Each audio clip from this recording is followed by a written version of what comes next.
Hemos estado hablando estas últimas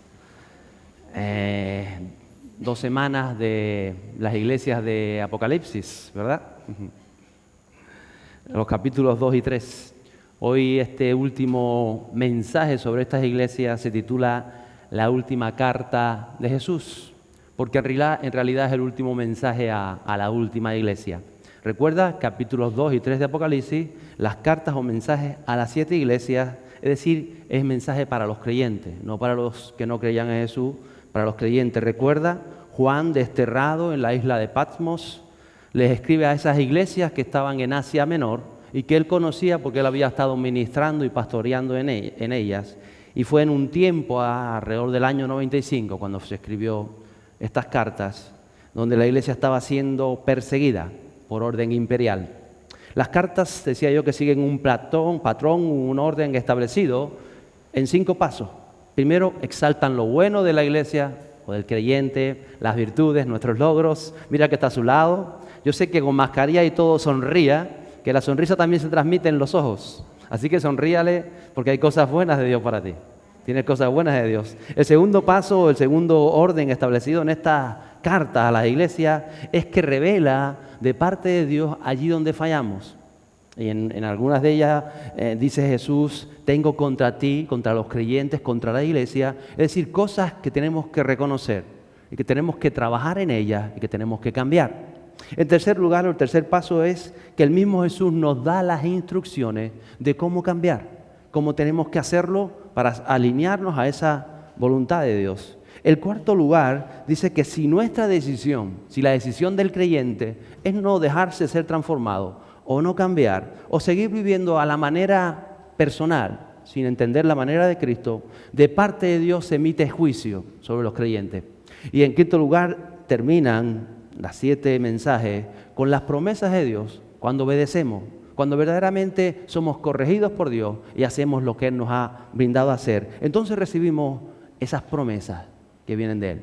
Hablábamos en primer lugar de la carta a Éfeso. Jesús conocía lo que había sufrido aquella iglesia y su perseverancia, pero tenía algo contra ellos, y es que habían perdido el primer amor. Y tenían que volver a ese primer amor. Y solo hay una manera, decía yo, y que dice la palabra de Dios, que sabemos que hemos vuelto al primer amor. Y es que hagamos las primeras obras, las obras que hacíamos cuando lo conocimos a Él, cuando nos enamoramos de Jesús. Es la única manera en que podemos saber si estamos en el primer amor.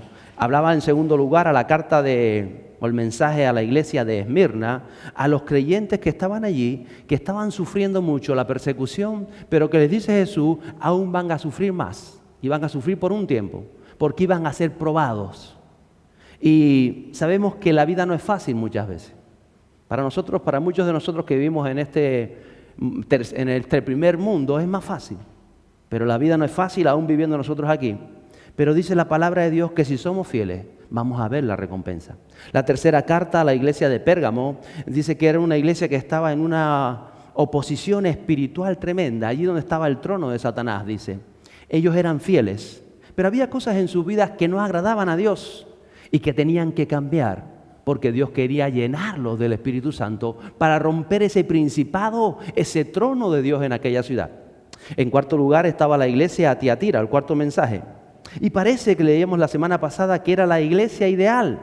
Dice que habían obras, que había amor, que era gente llena de fe, servicial, perseveraban, había una madurez espiritual en los creyentes. Pero dice la palabra que ellos toleraban, ellos permitían entre ellos líderes inmorales. Es decir, hablaba incluso de una profeta que estaba allí, que estaba deshonrando con su vida a Dios. Y yo hablaba la semana pasada que con el pecado tolerancia, ¿se acuerda? 0, tolerancia 0.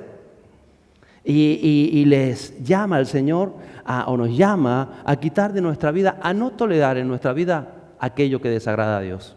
El quinto mensaje es a la iglesia de Sardis, que les decía que ellos se creían ser lo que no eran.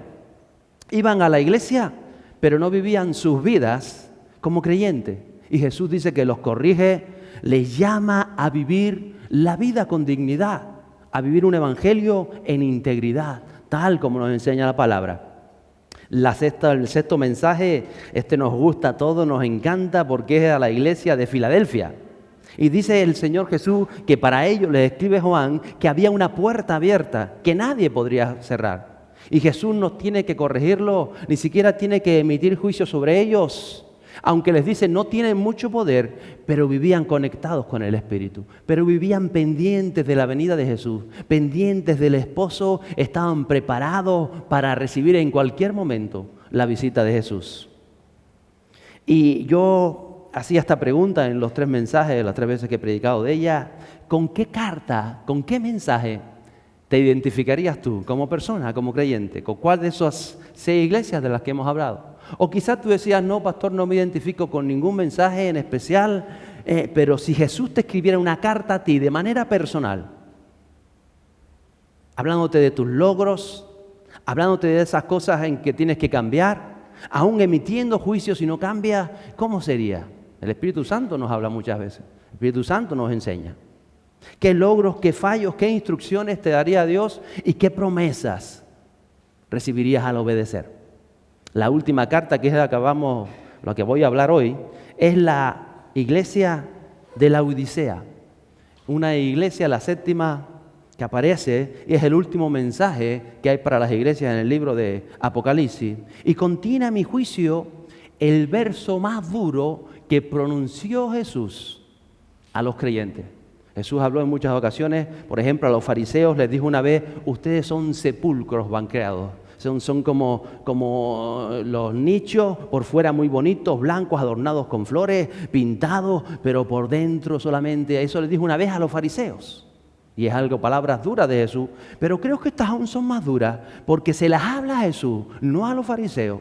Se los habla a una iglesia de la Odisea, a creyentes que se reunían cada semana para buscar de Dios, para adorar a Dios, para hablar de la palabra. Por eso creo que contiene el verso más duro de todo el Nuevo Testamento, la iglesia de la Odisea. Y pienso que lo hace Jesús porque es un deseo del mismo Dios, del mismo Jesús, de sacudir, de despertar a los creyentes que viven una vida o que tienen un modo de pensar o de actuar que ellos creen que el Espíritu Santo les respalda en la tierra. Es más, aún piensan que un día se encontrarán con Jesús y para vivir con Él eternamente, para recibir esa palabra, entra en el gozo de tu Señor. Pero quizá por eso Jesús usa las palabras de las que voy a hablar el día de hoy, lo hace porque quiere despertar a esos creyentes a la realidad que están viviendo. Mateo 7, 21 a 23, en una ocasión enseñó Jesús, no todo el que me dice Señor, Señor, entrará en el reino de los cielos, sino el que hace la voluntad de mi Padre que está en los cielos.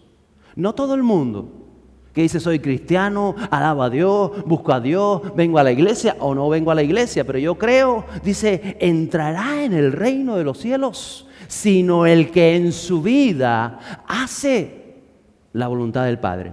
Él sigue diciendo, el verso 22 de Mateo 7, dice Jesús, muchos me dirán en aquel día, cuando se encuentren delante de Él, muchos, no pocos, muchos me dirán en aquel día, Señor, Señor, ¿no profetizamos en tu nombre? Y en tu nombre echamos fuera demonios, y en tu nombre hicimos muchos milagros. Y entonces les declararé, jamás os conocí, apartaos de mí, los que practicáis la iniquidad. Y la iniquidad, estaba diciendo Jesús, no es decir te amo Señor, es hacer en nuestras vidas la voluntad del Padre. Si no hacemos en nuestra vida la voluntad del Padre, Él no es Señor de nuestras vidas. Fíjese, tenemos que reflexionar cómo vivimos nuestra fe. Porque es que Jesús no dijo, y algunos, Él dijo muchos, el día que se encuentre conmigo, que han estado toda la vida diciendo, eres mi Señor, te alabo Señor, te amo, muchos se llevarán una sorpresa. Y Jesús no quiere que nos perdamos. Jesús no quiere que pasemos 30 años de nuestra vida creyendo que somos creyentes y haber perdido la eternidad. Por eso creo que cuando Él le habla a la iglesia de la Odisea, a esos creyentes, lo hace en esos términos, en esas palabras que, como digo yo, a mi juicio, son tremendas. Porque no podemos vivir la vida pensando que somos más o menos creyentes y que vivamos engañados con nosotros mismos. O que la misma iglesia nos engañe, Que creamos que por venir a la iglesia y por recibir y porque bueno, y esto, que vivamos una vida. Y que el día que nos encontremos delante de Jesús, Él nos diga, no te conozco. Imagínate que yo digo, ¿cómo que no? Estuve 15 años predicando en Los Realejos. Yo estaba ahí, me subía al púlpito, me ponía guapo, me ponía elegante, me pinaba para atrás, le decía a la gente, y oraba por la gente, y hacía, y sacaba el aceite, y ungía, y esto y lo otro, y que Jesús me diga, no te conozco. Tremendo. Uf. Menos mal que la dejó para el final Jesús, la iglesia de la Odisea. Tremendo. Pero es que las cosas son serias. Vamos a empezar con ese mensaje. Verso 14 del capítulo 3, donde estaremos el día de hoy, del libro de Apocalipsis. Dice, y escribe al ángel, al mensajero de la iglesia en la Odisea, el amén, el testigo fiel, el verdadero, el principio de la creación de Dios. Está hablando de Jesús. Dice esto. Y se presenta Jesús. Se presenta en todos esos términos. El amén, el testigo fiel, el principio. Así, el amén significa así es, ¿verdad? Usted lo sabe. Usted dice amén, así es. Pero también significa así fue y así será. Es una terminología hebrea que habla del presente, pasado y futuro. Cuando usted está diciendo así es, está diciendo así es, así fue y así va a seguir siendo. Ese es el amén. Amén. Amén. En otras palabras, se presenta Jesús diciendo, yo no cambio de parecer. Dios no cambia de parecer. Es serio tratar con Jesús. A veces pensamos que esto de tratar con Jesús es como un juego. Como es un Dios bueno, al final me va a consentir, me va a permitir. Y bueno, es que Él es bueno y Él me ama. Y entonces por ese amor, Él no va a consentir que yo el día de mañana pierda esto, pierda lo otro, me vaya al infierno. Y creemos que precisamente por conocerlo, no le damos importancia a su mensaje. Abusamos de la gracia de Dios. En otras palabras, cuando abusamos de la gracia de Dios, estamos deshonrando la sangre del Cordero. Y eso es algo que a veces los creyentes no entienden. Pisoteamos la sangre del Cordero, sabiendo que Él pagó un precio tan alto por mí y que yo sabiendo lo que está bien, no quiero hacerlo. Y digo, no, que la sangre me cubre. A conciencia. Importante esto. Tomarnos en serio a Jesús. Porque seguir a Jesús es la decisión más importante que tomarás en tu vida y demandará de ti todo. Y lo vuelvo a repetir, seguir a Jesús es la decisión más importante que tomarás en tu vida y va a demandar de ti todo. Y si no está demandando todo de ti, no estás siguiendo a Jesús. Estás siguiendo la religión. Estás siguiendo una ideología. Estás siguiendo palabras huecas. Está siguiendo la religión del enemigo que la camufla, engaña aún a la propia iglesia, la engaña para creer que son creyentes, cuando en realidad no lo son. Tremendo esto. Y por eso Jesús dice, el día que se encuentren en la presencia del Señor, muchos dirán, muchos, Señor, Señor, si yo hablé de ti, si yo prediqué, si yo profeticé, si yo le di una profecía a aquel, si yo le di una profecía al otro. Y Jesús le dirá, no os conozco, porque en su vida no se hacía la voluntad del Padre. Tremendo. Qué importante es entender esto. Que Él sea lo primero. Si Él no es lo primero en tu vida, amigo, prepárate a encontrarte con Jesús, pero seguramente no en los términos que quizás tú esperas. En esta última carta a su iglesia, vuelvo y le digo, a la iglesia de Jesús. Jesús no le está hablando a los inconversos, a los que no creen. Jesús le escribe, le dice, Juan, escríbele a los creyentes que se reúnen cada domingo en la Odisea. Escríbele a ellos en estos términos. Y dice el verso 15, yo conozco tus obras, que ni eres frío ni caliente. Y dice Jesús, ojalá fuera frío o caliente. Le dice a los creyentes que Él conoce nuestras obras. Él no dice, yo conozco lo que tú dices cuando me alabas cada domingo. O yo conozco lo que tú piensas de mí. O yo conozco lo que sientes. Él dice, yo conozco tus obras. Yo conozco lo que estás viviendo. Yo conozco lo que haces con tu vida. Es la única de las 7 iglesias, esta última, a la que Jesús no le habla de sus logros, de sus virtudes, de lo bien que han hecho por escucharle a Él. Es algo tan chocante para Jesús que no se para a felicitarlos por lo bueno que habían hecho. de seguir a Jesús, de creer en Jesús. Tremendo esto. Va directamente Jesús y le dice, Juan, escribe de esta manera. Y le dice, ojalá fuera frío o caliente. Porque no depende de Jesús que un creyente sea frío o caliente. A veces podemos pensar, si Dios quiere que yo sea así o deje de ser así, Él lo va a hacer en mi vida. No es verdad, porque el mismo Jesús dice, ojalá. Yo quería que fueras caliente o prefería que hubiera sido frío, pero no pude hacer nada.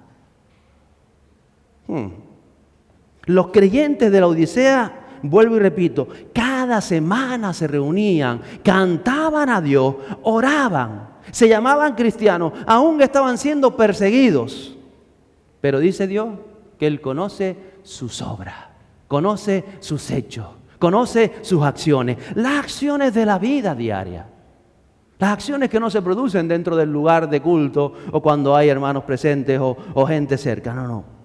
Por eso Él dice, ojalá hubiera sido frío. ¿Qué es frío? Pues sin el fuego, alejado, apartado. Frío, y a mí me recuerda cuando yo hablo frío del hijo pródigo. El hijo que se alejó del padre, el hijo que conociendo al padre, teniendo una relación con el padre, se aleja del padre, que simboliza a Dios, a nuestro padre. Se fue y dice que ese hijo vivió como quiso, malgastó sus dones, malgastó su herencia, malgastó su juventud, malgastó su vida, mal vivió. Pero dice la palabra que como era frío, el estar en el hielo, en el témpano, en el frío, le hizo entender la necesidad del calor del padre. Le hace entender y le hace recordar el fuego del hogar. Y le hace entender la familia de los cielos. Y estando frío, volvió arrepentido porque entendió su necesidad de Dios. Su necesidad de la gracia de Dios. Y por eso cuando llega, le dice, Padre, no soy digno ni que me llames hijo.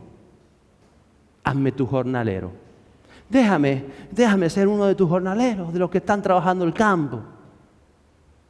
Porque aún ellos tienen tu protección divina. Ese es el frío. Por eso Jesús dice, hubiese preferido que fueran fríos. Luego está el caliente, santo, con ese deseo de Dios, ese anhelo de más.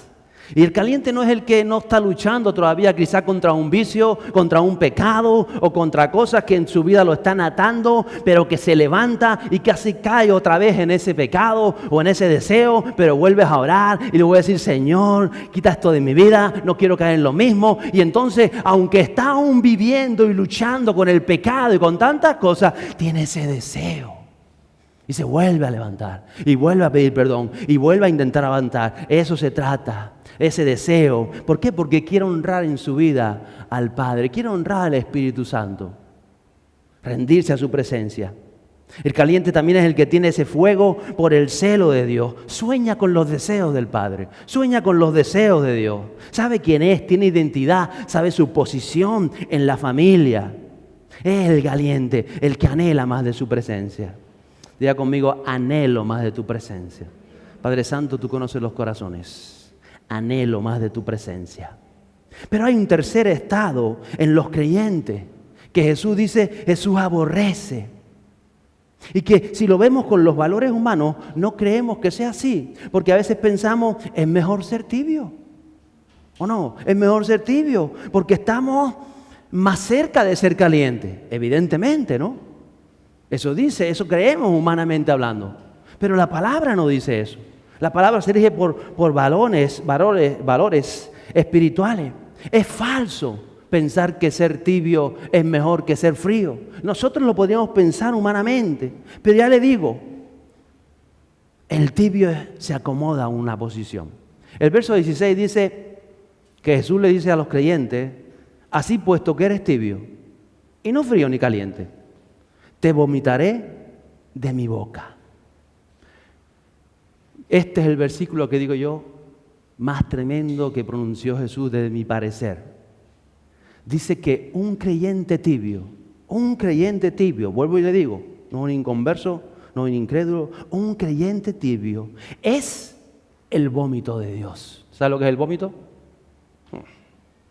Te vomitaré Tremenda comparación, porque vómito es la expulsión violenta por la boca de lo que está en el estómago. Busque la definición. Algo que te está afectando dentro, que te está haciendo daño, que te está envenenando y el propio organismo. ¡buah! No lo imagina que después vamos a comer. Malestar adentro. Y que después te quedas mal. Creo que todos hemos vomitado alguna vez. De ahí lo importante de entender el Evangelio. Y Jesús, vuelvo y le digo, le está escribiendo a la última carta, a la última iglesia, a la iglesia de la Odisea. ¿Por qué digo que es mejor ser caliente o frío? Que dijo Jesús, porque el tibio no siente el frío de la lejanía de Dios, pero tampoco ama el fuego de su presencia. Entonces sus obras y su hecho le mantienen ahí en tibieza, medio calentito, medio frío. Ahí están, se conforman con vivir una vida mediocre, sin más, sin menos, viven en la carne y viven en el espíritu. Su vida satisface los deseos de la carne y los deseos del espíritu. Por eso lo llama tibio. Le gusta creer que Dios tiene el control de su vida, el control de su hogar, de su familia, de sus sueños, de su salud, aún de su economía, pero no deja que Jesús sea el Señor de todo ello. Por eso son tibios. Entonces no tienen aliciente de cambio. Porque piensan que están bien. No estamos calientes, no estamos fríos, estamos aquí. Y por eso Jesús es tan claro y dice a los creyentes así, que se han conformado con una manera de vivir, que no son fríos, ojalá fueran fríos, que no son calientes, ojalá fueran calientes. Los vomito de mi boca. Sigue diciendo el verso 17, porque dices, soy rico, me he enriquecido y de nada tengo necesidad. Y no sabes que eres un miserable y digno de lástima y pobre, ciego y desnudo. Es un creyente que vive creyendo cosas en su vida que no son. Se piensa que Dios le comprende. Incluso muchas veces creen que Dios le está prosperando. Mira que me va, esto tiene que ser de Dios. Pero Jesús le escribe 5 cosas. Primero le dice a estos creyentes, eres miserable. ¿Por qué los llama miserables? Porque han conocido el Evangelio, han conocido la gracia, han conocido a Jesús, han creído, aún se han bautizado, han recibido el toque del Espíritu Santo, pero siguen viviendo en su mundo personal, carnal, bajo su propia manera de vivir, ajeno al fuego del Espíritu Santo. Por eso le dice, miserable. Han entendido que Jesús derramó su sangre. Yo sé que hay gente que no lo ha entendido, está bien, pero habiéndolo entendido, habiendo salvado el precio, habiendo recibido el toque del Espíritu, ¿cómo puedes vivir en tibieza? En segundo lugar, le dice que son dignos de lástima. Se lo dice Jesús, escribe Juan, escribe, son dignos de lástima, porque el tibio no hace por cambiar. Como le digo, no tiene aliciente, no tiene estímulo. Cree que está bien con Dios y se conforma a vivir quizás con ir a la iglesia una vez a la semana. O con no ir a la iglesia, porque hay muchos que te encuentras por ahí que te dicen, no, yo no voy a ninguna iglesia, pero Dios está conmigo, pero yo soy creyente. O sea, se conforman con estados que la palabra claramente dice que están en rebeldía, que no es la voluntad de Dios, que uno ande por ahí, que busque, que llame, que Dios tiene un lugar en la familia de los cielos, en la familia de Dios, en el caminar en la tierra. Entonces no viven en la voluntad del Padre. Entonces quizá un día llegarán, no Señor, pues tú sabes que yo me mosqué con la iglesia, yo no fui más, yo llevo 30 años orando en mi casa y estoy delante de tu presencia. Jesús dirá, ¿y cuál es la voluntad de tu Padre? ¿Hiciste la voluntad de tu Padre? No, pero tú sabías cuál era, sí. ¿Y por qué no la hiciste? No, porque es que me enfadé. Tremendo esto. Porque yo le digo, es Jesús hablando a los creyentes. Dice que también los llama pobres. Porque tienen tanto a su favor la vida, la libertad, el Evangelio, la familia, el llamado de Dios, pero viven vidas ajenos a los propósitos divinos. Había un destino espiritual, un destino profético sobre sus vidas que ellos conocían, pero que lo dejaron. Pobre.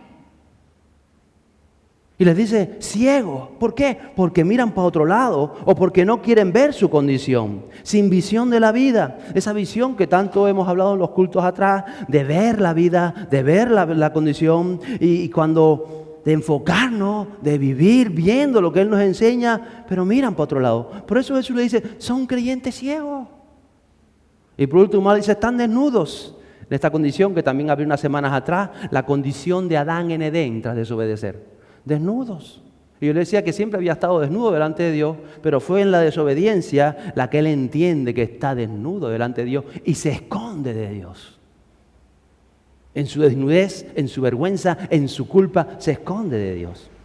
Por eso dice el verso 18, te aconsejo, dice Jesús, que de mí compres oro refinado por fuego para que te hagas rico y vestiduras blancas para que te vistas y no se manifieste la vergüenza de tu desnudez, y colirio para ungir tus ojos, para que puedas ver. En otras palabras, Dios da la solución cuando estamos en ese estado de tibieza.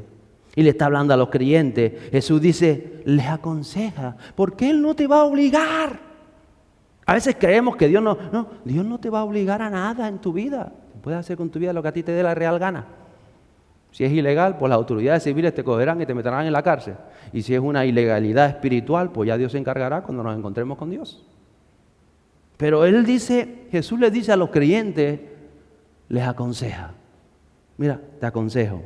Le dice primero que compre oro refinado por fuego. Sabemos, según Apocalipsis 5:8, que las copas de oro son las oraciones de los santos. En otras palabras, que ores de verdad, Dios. Que te abras con Dios. Y será probada tu oración con fuego. Por eso dice, con oro refinado por fuego. Porque la vida de todo creyente y la fe de todo creyente es probada. Es probada. Si un creyente no es probado, no es creyente. Porque la fe fue probada, la fe de Abraham, la fe de Daniel, la fe de Isaac. Toda la fe de todo creyente, la fe de Pablo, de Juan, aún la fe de Jesús fue probada. Entonces vamos a ser probados. A ver cómo responde, cómo es nuestra fe. La prueba es necesaria, es legal delante de Dios. Vamos a ser probados. Somos probados. En el colegio, en el trabajo, en la calle, cuando estás conduciendo, cuando vas al supermercado, somos probados. La vida nos prueba, seas creyente o no. Somos todos probados. Y la fe es probada. Por eso dice, compra de mí oro y vas a ser probado. Daniel estuvo ahí en el horno de fuego. No es fácil muchas veces. No es fácil cuando nos acomodamos a la tibieza, a un evangelio light, a un evangelio sin compromiso serio, sin decisiones serias, no es fácil, porque el evangelio, como marca la palabra de Dios, es difícil. Jesús dijo, es angosto el camino y no son muchos los que entran por ese camino, porque vas a tener que tomar decisiones en tu vida serias, estables, decisiones que quizás te quedan sin amigos. O decisiones que te van a llevar a esto, te van a llevar al otro. Son decisiones duras, difíciles, que vas a tener que tomar. A veces la decisión de perdonar es una decisión dura que vas a tener que decir, pues perdono. Es una decisión dura porque lo que te hicieron no se paga y es para... Pero vas a tener que hacerlo. Si el evangelio es real en tu vida.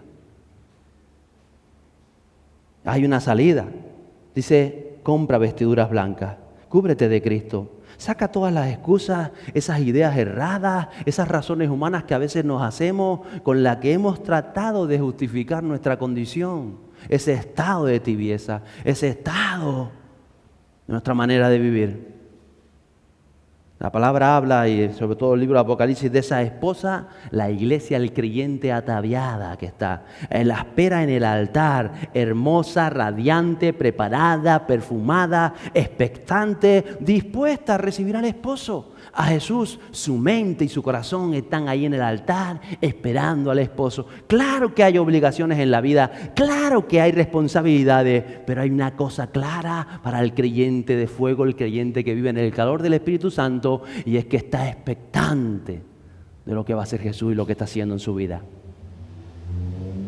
Y le dice en tercer lugar, compra colirio para ungir tus ojos. Y todos saben lo que es el colirio, ¿verdad? ¿Alguna vez le ha caído algo en el ojo? Los que hemos usado lentillas, sabes que a veces tiene que estar ahí porque se te reseca el ojo, para que puedas ver. Ver la vida como la proyecta Jesús, como la define y la vive, lo dice la palabra de Dios. ¿Cómo dice Jesús? ¿Cómo proyecta? ¿Cuál es la visión de Dios del matrimonio? Tienes que tenerlo claro. Si eres creyente, ¿cuál es la visión de Dios sobre los hijos? Sobre tus hijos. No tu visión como madre o como padre o como abuelo y como abuela. ¿Cuál es la visión de Dios de tus hijos? Tienes que verlo. Tienes que tenerlo claro. O tu relación con los padres. ¿Cómo es la visión de Dios de tu relación con los padres? Tú tienes que tenerlo claro y actuar en consecuencia. ¿Cuál es la relación de Dios, la visión de Dios de tú como parte de la iglesia, de tú con esta iglesia y con las iglesias que nos rodean? ¿Cuál es tu relación? ¿Cuál es la visión de Dios? Tienes que tenerla clara. La visión de Dios de tantas cosas del mundo, del prójimo, de las almas, de la eternidad. ¿Cuál es la visión de los dones? ¿Cuál es la visión? ¿Cómo los ve Jesús? ¿Cómo lo ves tú, Señor? Házmelo ver a mí de esa manera. Porque si no estamos ciegos, estamos como los creyentes de la Odisea. No vemos la realidad, la verdad espiritual. No vemos lo que Dios quiere hacer en esta tierra. No vemos, seguimos viendo musaraña. Seguimos viendo cosas que Dios no está viendo de esa manera. Unge tus ojos para ver y encontrar las riquezas espirituales. Cuando vemos con los ojos naturales, o con la visión que la sociedad nos proyecta, o con los valores del mundo, o con los valores de Hollywood, o los ojos de nuestros propios deseos y emociones, dice la palabra de Dios, somos ciegos. Necesitamos colirio. Necesitamos, Señor, quiero ver lo que tú me estás, quiero verlo de esa manera. Necesito las riquezas espirituales para poder vivir, amada iglesia, el libro de Hechos. ¿Quieren vivir el libro de Hechos? Santo, por lo menos 3 quieren vivirlo. ¿Cuántos quieren vivir el libro de Hechos? Ay, Padre Santo, amamos. Verso 19 dice que Jesús dice, yo reprendo y disciplino a todos los que amo. Santo. Sé pues celoso y arrepiéntete. Me sorprende porque Él nos disciplina. ¿Y sabe por qué nos disciplina? Porque Él nos ama. Él nos quiere, Él quiere lo mejor para tu vida. Yo sé que tú quieres lo bueno para tu vida y está bien, pero es que Jesús no quiere lo bueno para tu vida. Jesús para tu vida quiere lo mejor. Lo mejor es mejor que lo bueno. Lo bueno es lo humano, lo mejor es lo que viene de los cielos. Él quiere lo mejor para tu vida. Y qué bueno es ser corregido. Él dice que Él nos disciplina, nos reprende. Ser corregido y recibirlo, porque hoy no gusta la corrección. A nadie le gusta la corrección. Tú vas por ahí a alguien que hace de caca del perro y se manda a muerte y tú dices, mira, amigo, que se te olvidó. ¿Y de qué te importa que se me ha olvidado dejar la caca? No quiere, la gente no quiere ser corregida. ¿O no? Aunque vayas por las buenas y digas, mira, muchacho, a lo mejor yo te dejo una bolsita, me acerco y vivo aquí. La gente no quiere ser corregida. No quiere que le llamen la atención. No quiere, usted tiene que saberlo. Pero es que al creyente también le pasa mucho. Si no sea pastor, para que vea usted cuando va a corregir a alguien lo que dice la gente. Ya no, eso no se dice por la cara, pero va por detrás y se pone a alegar, me dijo, ¿qué se cree? ¿Qué se cree? Como si yo no lo conozco. Eso te dice la gente muchas veces. ¿Qué se cree? Y así va el mundo, pero uno tiene que amar la corrección. Diga usted, yo amo la corrección. Uno tiene que aprender a amar la corrección. Porque si usted no ama la corrección, usted no es hijo de Dios. Porque dice el Señor que Él reprende y disciplina a los que ama. Y a veces no lo va a hacer Él en persona, ni va a mandar al ángel. A veces lo va a hacer a través del jefe de tu trabajo, que te está corrigiendo. Y a su jefe tendrás que decir tú, bueno, me sujeto a la corrección, no voy a criticar, no voy a insultar, no voy a acordarme de la madre. Ame la corrección. Sé pues celoso. ¿Celoso de qué? Del Espíritu Santo que estaba en esos creyentes, porque estaba y que les había sido dado. Y es importante cómo se mueve el Espíritu Santo dentro de ti. Cuando viene alguien a hablarte un chisme de alguien y ya el Espíritu Santo, tú lo estás escuchando, pues ya el Espíritu Santo te hace dentro. A mí no me estés hablando chismes de nadie. Yo no tengo que escuchar los chismes del otro. Ya usted habló con el otro. Ya usted arregló sus problemas con el otro. No, pero es para que tú sepas que el Espíritu Santo dentro te va a decir. Y si no te está pasando, tendrás que mirar si estás tibio. Tendrás que mirar dentro de ti mismo. ¿Qué están escuchando? ¿Qué ven tus ojos? ¿Qué conversaciones está eso? ¿Qué pensamientos? Tendrás que hablarte y ser celoso del Espíritu Santo que nos ha sido dado. Y estar dispuesto a honrar al Espíritu Santo que está en ti por encima de cualquier otra persona. A veces no, me voy a callar para no perder la amistad. No, porque si no se me enfada mi hermano. No, porque que se enfade y que se quiera enfadar. Pero que sea honrado el Espíritu Santo que está en usted. Ese es el que usted, es la persona que usted tiene que honrar, el nombre de Jesús. Y por eso le dice arrepiéntete, porque sin arrepentimiento, ¿y qué es el arrepentimiento? Yo sé que no, arrepentimiento es que yo pedí perdón. No, eso es parte de. Es reconocer, es confesar, es la conciencia espiritual, es rectificar, es recibir esa transformación. Porque en estos tiempos difíciles que estamos viviendo, en la sociedad que vivimos, solo los creyentes calientes van a manifestar la gloria de Dios. Van a ser tocados por el Espíritu Santo. Y hay un famoso verso que seguramente todos conocemos, el verso 20 del Apocalipsis, creo que es casi el más famoso de todo el libro, que está escrito precisamente para la iglesia de la Odisea. Estaba escrito para creyentes tibios a los que Dios quiere meter en el fuego del Espíritu. Nosotros lo usamos mucho en campañas evangelísticas, pensando que está hablando de los inconversos. Pero dice lo siguiente, verso 20. He aquí, dice Jesús, yo estoy a la puerta y llamo. La palabra esa llamo en griego es golpear con la mano. Dice, aquí yo estoy a la puerta y... Eso es lo que significa esa palabra en griego. Es llamar a la puerta, golpear la puerta. Aquí yo estoy a la puerta y... Si alguno oye mi voz, le dice Jesús a los creyentes, y abre la puerta, entraré a él, cenaré con él. Y no solamente que yo cenaré con él, sino que él cenará conmigo. Él está a la puerta del corazón del creyente de la Odisea, de la iglesia, y te llama, y quiere cenar contigo. Pero es que de verdad quiere cenar, quiere sentarte a hablar. Una de las cosas que yo más disfruto de la semana es cuando llega el viernes y salgo a cenar con mi esposa, y nos sentamos a cenar. Nos sentamos, Dios, y nos sirven, y estamos ahí hablando, y estamos cenando, y hablamos toda la semana, claro que sí, pero en ese momento el Espíritu Santo nos habla. Hablamos, cenamos, escuchamos, saboreamos, compartimos, decimos, nos alimentamos. Porque eso es lo que quiere hacer Jesús, sentarse contigo a la mesa, tener comunión contigo, provocar un fuego dentro de ti. Tú y Él en lo personal. Por eso dice aquí, estoy a la puerta y llamo. Si alguno, y no habla en plural porque está hablando en lo personal, si alguno de todos de la iglesia de la Odisea, si alguno está escuchando, entiende lo que el Espíritu, yo me quiero sentar con Él. Yo no voy a romper la puerta, yo no voy a entrar a saco, yo voy a...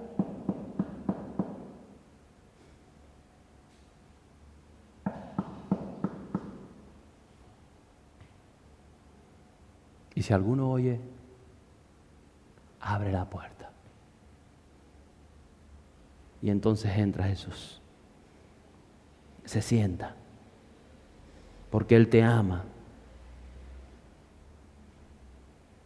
Y así termina el mensaje a la iglesia de la Odisea. Diciéndole, amada iglesia, les amo. Sé que están tibios muchos, pero les amo. Les amo. Quiero sentarme con ustedes a cenar. No el pastor, Jesús, el Espíritu Santo. En lo personal, en tu vida. Alimentarte.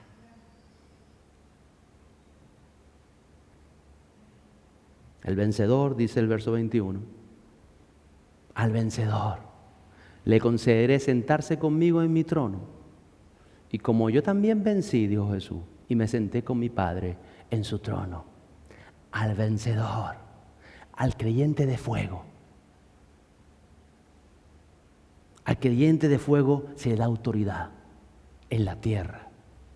Por eso dice el apóstol, escribiría, y nosotros estamos sentados en los lugares celestiales con Cristo Jesús, tomando el control de la vida espiritual de esta isla de Tenerife y de aquellos que nos están escuchando, al creyente de fuego. Y me remito a una dimensión de fuego de nuevo, a ese mensaje. Aquí en la tierra, para destruir las fuerzas de maldad, para destruir toda ignorancia y toda oscuridad que está atando a la vida. Pero tú tienes que tener esa intimidad con el Espíritu Santo, con Jesús en tu mesa, sentado en tu mesa, para que Él te trate tu corazón, para que Él hable lo que tenga que decirte. Porque Él quizás te va a decir, estás tibio, eres tibio. Quizás te lo dice Él, pero quiere tocarte para dejar atrás toda tibieza, toda mediocridad en la vida del creyente y ser dirigido por el fuego del Espíritu Santo y con la comunión íntima con Jesús. Si no hay comunión íntima, no va a haber fuego en tu vida. Y Jesús Amada iglesia, Jesucristo sin fronteras. Cosas grandes vienen y Él está. Si alguno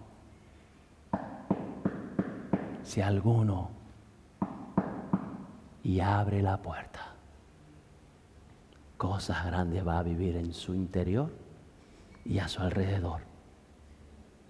Verso 22 termina diciendo: el que tiene oído, oiga lo que el Espíritu dice a las iglesias. Póngase en pie conmigo hoy.